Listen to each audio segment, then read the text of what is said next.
Hi everyone, my name is Dara. This is Dear Hallmark.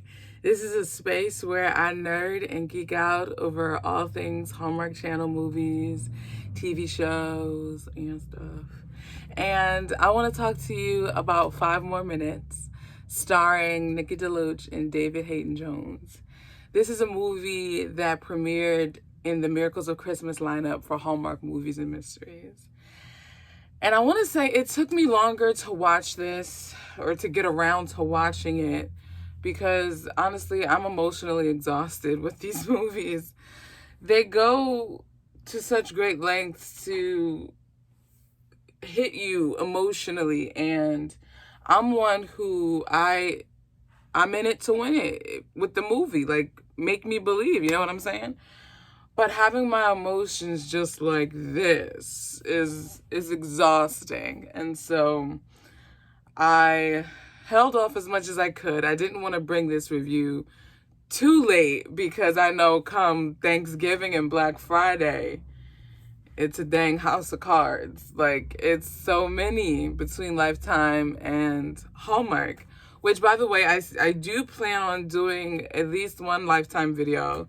I got to bring you guys one Lifetime movie review so we can see what our family, our extended family over at Lifetime, what they're doing. But spoiler alert, because this movie does have some mysterious elements to it, I would recommend you watch it before watching my review. But because I'm going to spoil some things. So Nikki Deloach's character, I liked it. My favorite scene, funny enough, was the opening scene when we see kind of a look into her past, her relationship with her grandfather as a little girl, and then the ending, not with Logan, but with Jay, who is, at least we are led to think that he is just a regular college student working, but he's actually her grandfather at a young age. I loved that element of it. I picked up on it though around the second or third time that he found the grandfather's journal, and she began to read it. So about the second or third time she sat down to read it, I picked up on it that he may be the grandfather, because during those montages, they never showed his face. They only showed the woman's face, Martha, his long lost love, another long lost love, which seems to be a theme between A Christmas Together with You and this one. But I mean, I didn't particularly care for how she treated Blake in terms of Logan. Logan is her small town beau who broke her heart back in the day. And I should preface this by saying she's in North Carolina. Well, she lives in Chicago, going back to North Carolina. But I didn't appreciate the way she treated Blake by emotionally availing herself to Logan. It's funny because even though they kept saying, oh, we're just friends, like there were some very vulnerable, intimate moments that opened the door for more than friend territory. You know what I mean?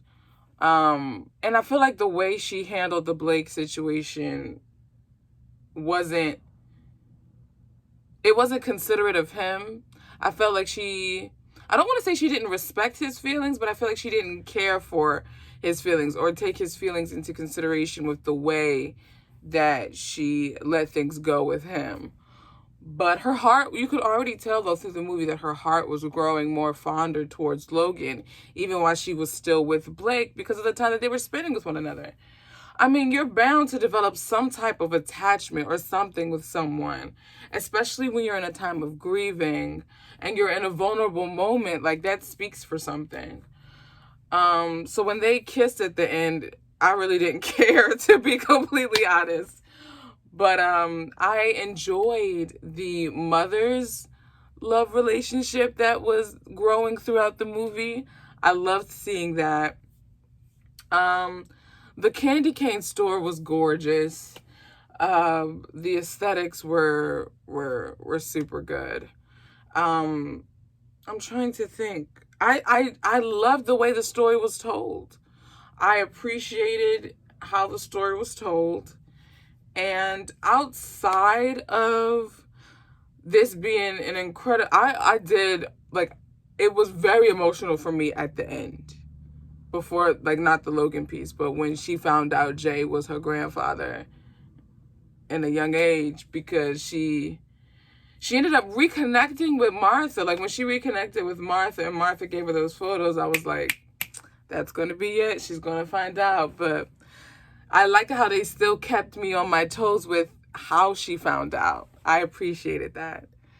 So I would say I normally don't do 0.25s. I normally do halves. But because of the intense emotional nature of this film, coupled with the way she handled her boyfriend Blake, I'm going to give it like 4.25. Because I feel like it is more than a 4, but it's not a 4.5. You know what I mean? Again, the story was told really well. That all of the performances, it was just beautiful. It was beautiful. Especially because y'all know what's going on with Nikki. So my goodness. Like, she is an ace at this. She really is an ace. So yeah, there's honestly, there's not much to say because Nikki killed it. I know our next Miracles of Christmas movie is Time for Them to Come Home Together, and that stars Jesse Schramm and Brendan Penny. So it's probably going to take me a minute to get to that. I need something light and fluffy at this point. I am emotionally exhausted. I need something light and stupid and funny and ridiculous and Christmassy. That's kind of how I feel right now. But let me know what you thought about this movie. I know it was incredibly emotional, but does this movie resonate with you in any way? Can you connect to any point of this movie? Are you as emotionally exhausted as I am? And I'm going to use Thanksgiving to take a break because I'm like, fam, I can't keep doing this to my emotions every week. It's crazy. As always, I look forward to engaging with you guys in the comments. And be sure to check out the Dear Hallmark podcast, wherever your ear takes in podcasts, Apple Podcasts, Google Podcasts, Spotify. On there, I have my Nantucket Noel thoughts, as well as my thoughts on A Christmas Together with You. You'll find that on there. And I'm going to be doing a midterm ranking. I'll call it a CTC midterm, where I'm going to give you my top 10 favorite movies. Since we're halfway through, at this point, we've seen 20 movies. 15 Hallmark Channel Countdown to Christmas movies, 5 Miracles of Christmas movies.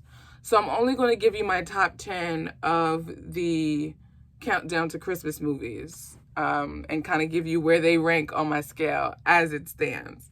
Because, y'all, this second half, I know they finna come with it. We got The 9 Kittens of Christmas. We have An Unexpected Christmas. There's a Rachel Lee Cook and Travis Van Winkle movie. There is A Dickens of a Holiday with Brooke Dorsey and Chris Palaha.